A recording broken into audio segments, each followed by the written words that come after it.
So these are the Beat Studio buds. Let's run down on its specifications for those who don't know. They have 8.2mm of drivers, have 5 hours of battery backup without case, and the case provides an extra 10 hours of battery backup. But with ANC off, they claim a battery backup of 8 hours and another 16 hours from the case. So the battery is plenty. We'll talk about the battery backup in the later part of the video. They have active noise cancellation, which is achieved with the help of these microphones. It has Bluetooth 5.2 for connectivity. It's IPX4 water resistant and can be charged with a USB Type-C cable. And I request you to do watch the battery part of the review before buying. Let's talk about the design of these. So I use them for over a month now, and I feel that these get plugged into the ears very safely and won't make you feel uncomfortable. You'll never feel like they're going to fall off or something like that.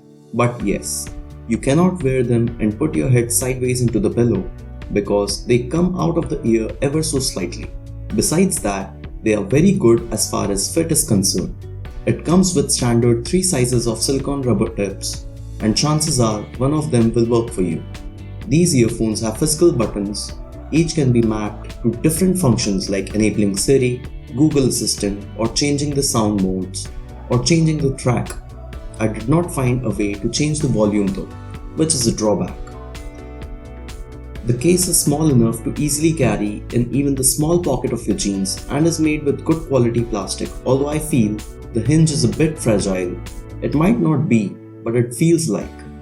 As we are talking about the ear tips and fit, let's also talk about the noise cancellation it offers.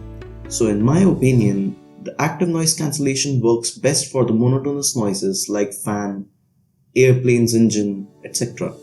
It has very minimal effect on the noises like people talking or random sounds. But at this point, the passive noise cancellation helps a lot. This precise fit of earphones give a good level of passive noise cancellation to these types of noises. Also in some scenarios, it's better to turn off the ANC. Like you are outside in a windy environment, the ANC creates more nuisance than how it was without it. So you need to find out those instances and turn the ANC off at those moments. Plus when you switch the ANC on, it does give a good amount of pressure in the ear when it tries to create the vacuum. It takes time to adjust for that. The transparency mode works fine for an earbud. It's not the best I have heard, like the AirPods Pro have a better transparency mode than these. But for the price, I wouldn't cut any points for them. Noise cancellation is one thing, but what about the sound quality? So I don't have expensive instruments or software to measure it analytically, but you have to take my word for it. These sound really good and loud.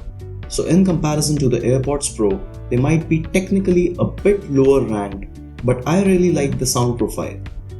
So these come in between to the signature Beat sound and earphones that sound flat. They have plenty of bass, but not so much that it suppresses the treble or clarity, which is the sweet spot for me. They now sound somewhat close to the general Sony's profile, which is preferred by most people. They get so loud that I would suggest never to hear at full, and also are still clear at high volumes.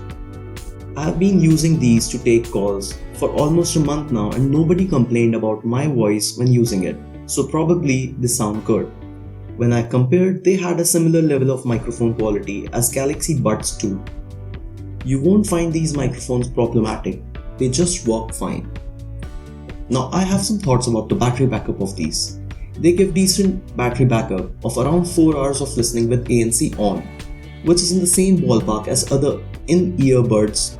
But a major con that I found was, when we take the earphones off our ear, they do not stop draining the battery much. Like the music stops, but still the battery drains. There's no way to make the earphones go to sleep mode unless you put them back into the case, and when you do, they instantly start charging. So my point here is that there are many instances where we use the earphones for 15 to 20 minutes and the battery drops to 90%. And to stop them from draining battery, we put them back into the case and it charges back to 100. Like what I have heard is that lithium-ion batteries should be used mostly between 20 to 80% to have a long battery life. Not backup, but good battery life. So these are getting charged to 100% as many times as you use them, which in my opinion will reduce the battery life considerably. And I have seen these with the AirPods too. People start getting 2.5 to 3 hours of battery backup just after 15-16 months. And there is no way we can get a new battery, so we have to buy the new buds. I think they should have given a feature where we can put the earphones to sleep without putting them back into the case. So the last and major pro for these are the price point. These have a maximum retail price of 15,000 in India, but they are available for less than half the price, which makes them one of the best in the price range.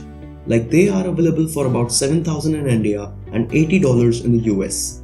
So I highly recommend these over other earbuds, but then again, the Nothing Ear 1 or Galaxy Buds 2 are also great choices. That is for me in this video. See you guys in the next video. Do like, share and subscribe if you found this helpful. Thank you.